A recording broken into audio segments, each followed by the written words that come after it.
Coming up on Arirang News. The Finance Ministry says for a second month in a row, the South Korean economy is seeing signs of gradual recovery, led by production, exports, and jobs. But uncertainties still remain amid unstable supply chains.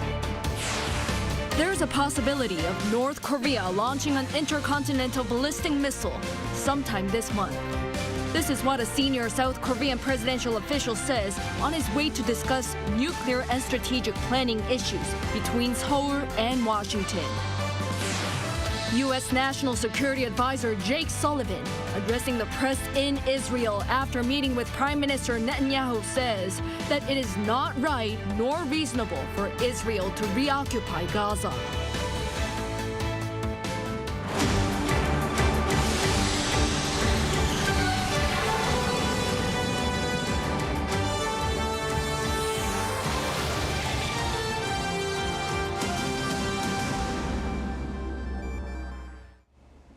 Good evening. It's 9 p.m. here in Seoul.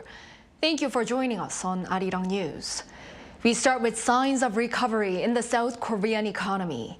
For a second straight month, it's gradually moving away from a slowdown on the back of rebound in manufacturing production, chip exports, and solid job figures. Our Park Gun-woo leads us off. South Korea's economic slowdown is continuing to ease, according to the Finance Ministry's monthly Economic Green Book released on Friday. The ministry said the economic slowdown is gradually easing due to recovery in production and manufacturing industry exports, including semiconductors. In contrast, the report highlighted a drop in retail sales in October, as well as low economic sentiment over the previous months, while the composite consumer sentiment index for November dropped 0.9 points on month. The ministry said it would need to come up with solutions to narrow these discrepancies. At a briefing on Friday, a finance ministry official also cited global uncertainties, including geopolitical risks from ongoing wars and unstable supply chains that could hinder economic recovery, adding the government would strengthen efforts toward economic recovery despite the uncertainties. The government will focus on stabilizing people's livelihoods, including consumer prices, and further strengthen efforts so that the export recovery expands to the whole economy. Meanwhile, total exports in November came to $55.8 billion, an increase of 7.8% on year. By item, 12 out of 15 major export items, including ships, vehicles, and chips, saw an increase. And exports to 6 out of 9 main regions, including the US, Japan, and India, saw a jump as well. In terms of employment in November, 277,000 jobs were added on year, a smaller increase than the month before due to the base effect caused by eased COVID-19 measures. Though unemployment increased by 11,000, the unemployment rate was the same as last year at 2.3%. Park Gun-woo, Arirang News. Staying on the economic front, the Asian Development Bank remains cautiously optimistic about Asia's economic prospects in 2024, but acknowledges the presence of tangible risk factors. Our business correspondent Moon Hae-ryun sat down with the bank's top economists to discuss what lies ahead. Amid external conflict and unusual weather posing challenges this year, Asia's economic outlook going into 2024 remains solid. The Asian Development Bank's December report on Wednesday showed the region's growth has been upbeat on the back of strong domestic demand and the recovery in the tourism sector. However, the agency's chief economist, Albert Park, discussed how certain trends are affecting the region's economies. So, unfortunately, we live in a world where there's been a lot of geopolitical kind of tensions, and we've had sanction regimes, trade wars, and other industrial policies that are kind of erecting barriers to free trade. And we think that's not healthy for the region because Asia in particular historically has really benefited a lot from open trade and export-led growth. As well as geopolitical tensions, other factors such as unusual weather and slowing global demand in certain industries have raised concerns about supply chains. South Korea has experienced food security challenges as a result of the heat wave which swept through the country this summer. And recent disruptions in urea exports from China have highlighted a need to reduce dependence on a single source of key materials. We hope that countries can think together about how to make, number one, make agriculture more resilient to supply shocks, but then also think ahead and come up with plans where countries do not overly restrict their trade when there is a negative shock, because that really hurts the most vulnerable countries, and to think about instead protecting consumers through more targeted policy measures. Despite these headwinds, the ADB revised its 2023 growth estimate for Asia, raising it by 0.2 percentage points from its earlier forecast in September. Its projection for South Korea remained unchanged, but the country's main export sector could be seeing a recovery. Well, we're cautiously optimistic. Not just Korea, but the global semiconductor market has kind of bottomed out earlier this year, and we're seeing a recovery in global demand. The U.S. economy is growing a bit faster, than we had expected earlier, which helps. With the Fed's decision to keep interest rates steady for the third consecutive month on Thursday, it's predicted to lower rates in 2024, which is welcome news for the region. I think the lower interest rates are better for the region because high interest rates really put financial pressure. It raises the cost of capital and investment. It leads to kind of capital flowing out of the region and gives pressure on countries to raise their interest rates in response to the higher U.S. Fed rate. With these economic trends expected to continue, governments will have to form policies targeted at sustainable growth. 문혜련, Arirang News. Moving on, President Yoon Suk-yeol, as he welcomed International Monetary Fund Managing Director Kristalina Georgieva, predicted that there'll be more female CEOs in South Korea soon, noting that the country is actively supporting women's economic activities. He made the remarks at a meeting on Friday evening as Georgieva is in Seoul for a conference jointly hosted by the South Korean government and the IMF on digital money called Navigating a Changing Financial Landscape. President Yoon showed his appreciation for the managing director's participation in other activities while in Seoul and said he hopes she understands the nation's economy better. Georgieva praised Korea's private sector-focused economic management and efforts to maintain physical health in line with IMF policy recommendations. President Yoon Suk-yeol came home from his state visit to the Netherlands, where he forged a semiconductor alliance with the country, as well as increasing the scope of bilateral cooperation.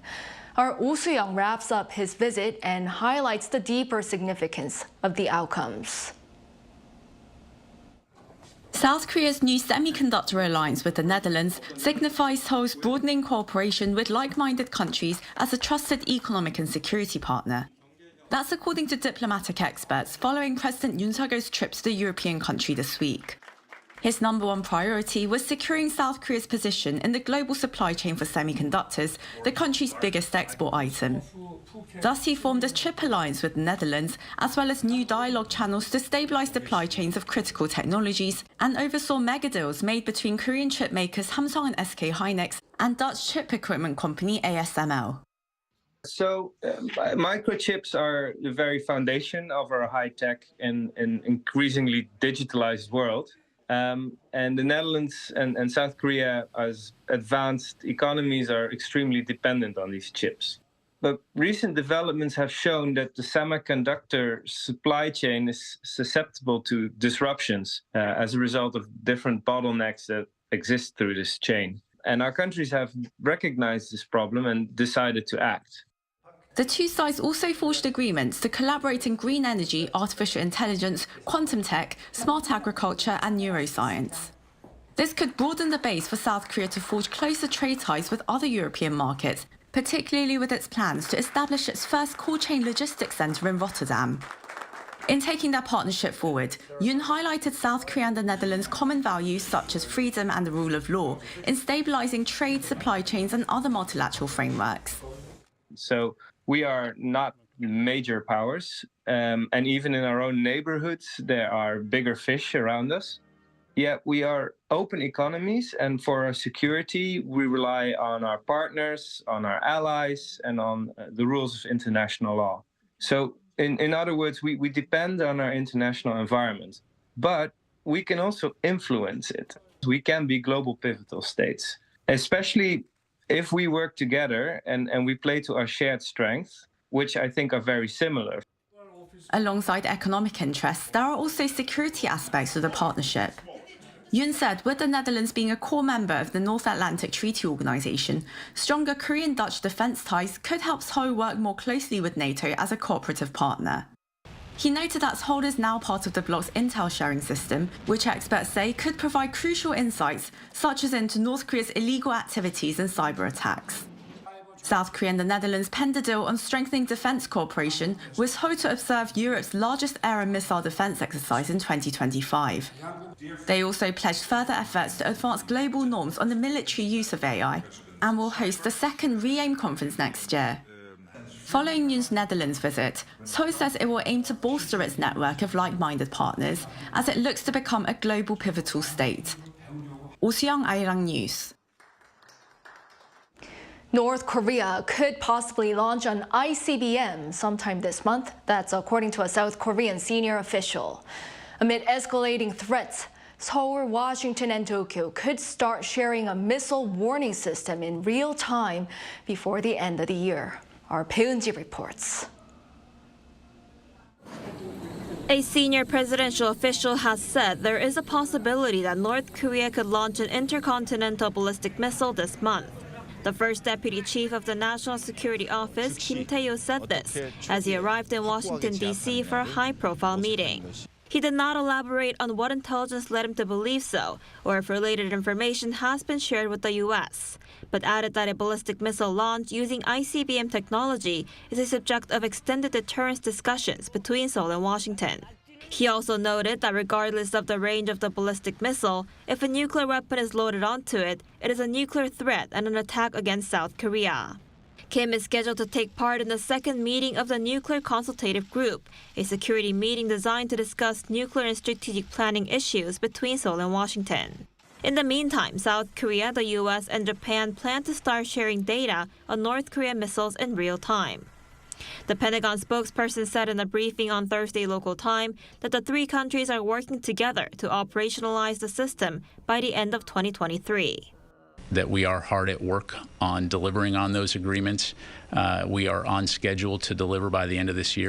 His remarks come a day after the White House National Security Council Senior Director for East Asia and Oceania, Mira Rapp-Hooper, said the data sharing system is expected to become operational within the next few days. Earlier in August, the leaders of the three countries agreed to step up efforts to counter evolving North Korean nuclear missile threats. Peunji, Arirang News. Moving on to the war between Israel and Hamas. U.S. National Security Advisor Jake Sullivan said today that the U.S. doesn't believe it's right for Israel to reoccupy Gaza over the long term.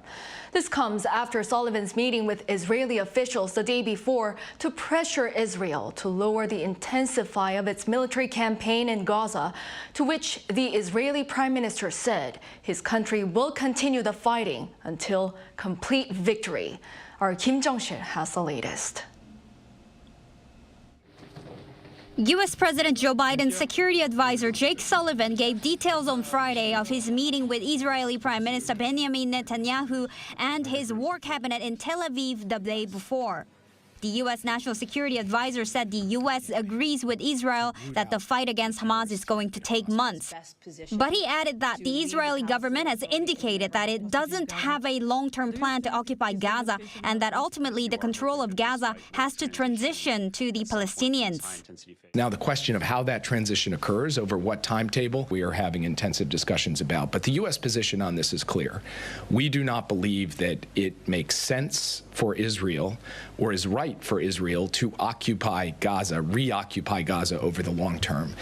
Sullivan's visit came just days after Biden said at a fundraiser that Israel was losing international support because of what he called its indiscriminate bombing. But after Thursday's meeting, the Israeli Prime Minister hadn't changed his stance. We are more determined than ever to continue fighting until Hamas is eliminated, until complete victory. The U.S. National Security Advisor added that he plans to meet with President of the Palestinian National Authority, Mahmoud Abbas, in Ramallah later on Friday to discuss ongoing efforts to promote stability in the West Bank, to revamp and revitalize the Palestinian Authority. Meanwhile, the total death toll in Gaza has now surpassed 18,700 since the war began on October 7th, according to Palestinian health officials. Kim Jong-sil, Arirang News. European Union member states reached a tentative agreement on the group's 12th package of sanctions against Russia in support of Ukraine. Following the 27-member countries' agreement on Thursday, including Austria, which held back until the last minute, the measure to ban the import of Russian diamonds will take effect on January 1st. The sanctions include a phased ban on diamond imports from third countries starting in March, in alignment with G7 nations, and better enforcement of an oil price cap. This follows a previous agreement by the European Union to start membership talks with Ukraine. Now, here in South Korea, more and more young people seem to think that marriage is no longer a must, especially women in their 20s. That's according to the latest social trends survey, coming at a time when the nation is facing a demographic challenge. Our economics correspondent Lee Soo-jin tells us more. Young people in South Korea are losing interest in getting married. According to a report released Friday by Statistics Korea on societal trends, the number of people in their 20s and 30s who either believe that marriage is necessary or think that it's better to get married has been steadily declining since 2008. And more young women than men were found to have a more negative view about getting married. The proportion of women in their 20s who answered that marriage was necessary came to 27.5% in 2022. A sharp drop from the more than 50% who thought so in 2008, while the number for those in their 30s plunged to 31.8% from also more than 50%. Over the same period, the share of men in their 20s that believed that marriage was essential plunged from almost 72% to 41.9%, and for those in their 30s from nearly 70% to 48.7%. This means that only around 3 out of 10 women in their 20s and around 4 out of 10 men in their 20s believed marriage was necessary. Financial issues, namely not having enough money for a wedding and a place to live, were the #1 reason across all age groups for not getting married. And this answer was the most prevalent among those in their 20s and 30s. This is largely in line with why, for the first time, the annual median income of households with people in their 60s surpassed that of those in their 20s in 2021. Annual median income in 2021 compared to 2018 also fell by 7.4% for those in their 20s, but surged 22.5% for those aged 60 and above. People in their 20s were the only age group that saw a decline in income in 2021 compared to 4 years ago. The report is the latest in a series of gloomy demographic-related data released by the Statistics Agency. Earlier this week, it said that South Korea's population is expected to plummet to around 36 million by 2072 from the current 51.6 million. Lee Soo-jin, Arirang News. Also on the local front, starting today, that is December 15th, a greater number of people living in Korea's remote regions are eligible for telemedicine services. Our Yeonghwan explains. In the wake of the COVID-19 pandemic, telemedicine services were first initiated in South Korea in 2020. And starting Friday, the contactless healthcare service will be expanded as part of the government's efforts to address gaps in medical care services. Telemedicine services have already been available for people residing in remote areas like islands and mountainous and isolated areas at night and on holidays. But now the services will be extended to 98 additional cities, counties, and districts identified as medically vulnerable areas starting December 15th. These are areas where the percentage of residents unable to reach a regional emergency medical center within 30 minutes exceeds 30%. The Health Ministry has also expanded the age group of people allowed to receive prescriptions using the telemedicine services. Those aged under 18 were only allowed contactless counseling services after 6 p.m. and on holidays. But now the service will be available to all age groups, including prescriptions. Contactless healthcare has also been expanded nationwide to allow returning patients to receive telemedicine treatment for general illnesses if they have any previous medical treatment records at the same hospital in the previous 6 months. For returning patients with specific or chronic diseases, they need to have treatment records for that disease at the same hospital in the previous 30 days. Previously, the services had only been available for returning patients with diseases like diabetes or hyperphagia. Morning after pills are prohibited from the prescription list. 이은진, Arirang News. In sports, Kium Heroes center fielder Lee Jung-hoo has signed a 6-year Major League Baseball contract worth $113 million with the San Francisco Giants. The deal is the largest for a South Korean player moving to the MLB through posting, surpassing the 6-year, $36 million deal that pitcher Ryu Hyun-jin signed with the Los Angeles Dodgers in late 2012. The contract includes an opt-out clause after the 2027 season, allowing the now 25-year-old to become a free agent.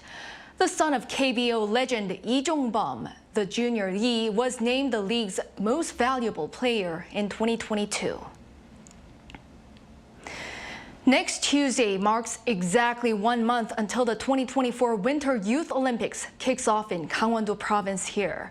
With the last-minute preparations underway, our culture correspondent Song Yu-jin provides us a closer look into the Youth Olympics and specifically Gangwon 2024.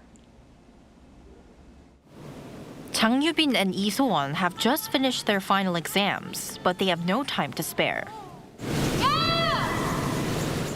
The two high school curlers are representing Korea at the upcoming Winter Youth Olympic Games Gangwon 2024. I first got to know curling through the 2018 Pyeongchang Winter Olympics, and since then, it's really taken off thanks to Team Kim. We also hope we can spread curling to the world this time. Around 1,900 athletes will take part in the 4th Winter Youth Olympic Games, which is being held in Asia for the first time. While it may not match the grand scale of the regular Olympics, the Youth Olympic Games is fueled by a broader vision. It's not just about the medals. Gangwon 2024's official slogan is Grow Together. We hope participants can learn the Olympic values, collaborate and harmonise with each other. Beyond the races, we aim to provide education programs and events so that they can explore other cultures. For some, the Games marks their first step onto the international stage. But whether you're competing or not, everyone is part of something bigger. Even though it's my first international competition, considering my experience and practice at the Pyeongchang Sliding Center, I'm confident I'll race well. Being a forerunner for the Olympics, my dream stage is an honor in itself. More than 340 Winter Youth Olympic Games athletes have become Olympians, winning over 60 medals.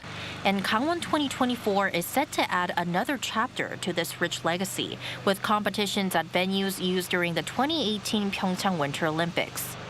Young athletes will have the chance to follow in the footsteps of their Olympic heroes. When hosting the Olympics, the most significant investments tend to revolve around infrastructure, primarily the sports facilities, and then social infrastructure, such as accommodation facilities. In 2018, it was about fostering connections through a shared passion. 6 years later, it's about the next generation growing together so they can shine forever. 송유진, Arirang News.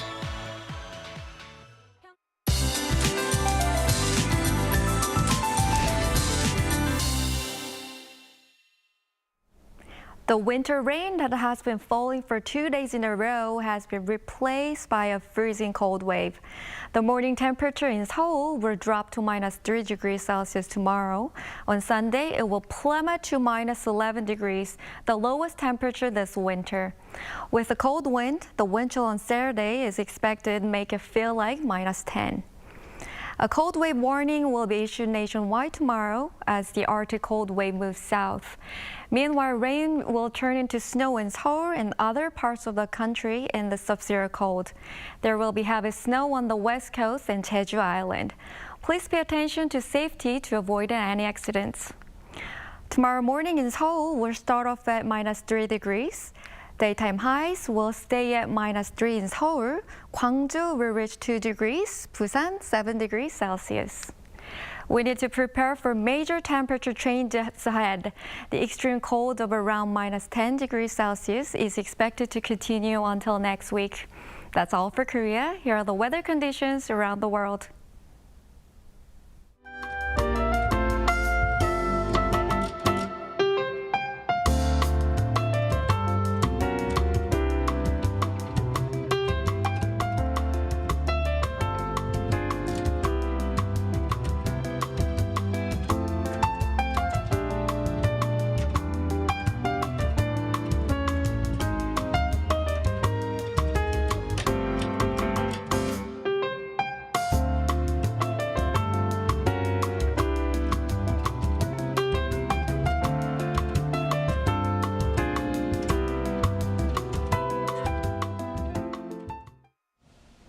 Well, that brings an end to this edition of Newscast.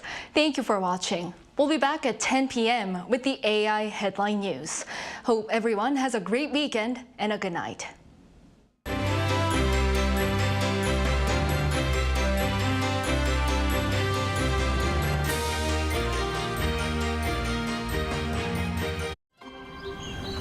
Understated, yet harmonious and beautiful. Growing tirelessly, but full of relaxation and romance. Thus, we expect the Republic of Korea to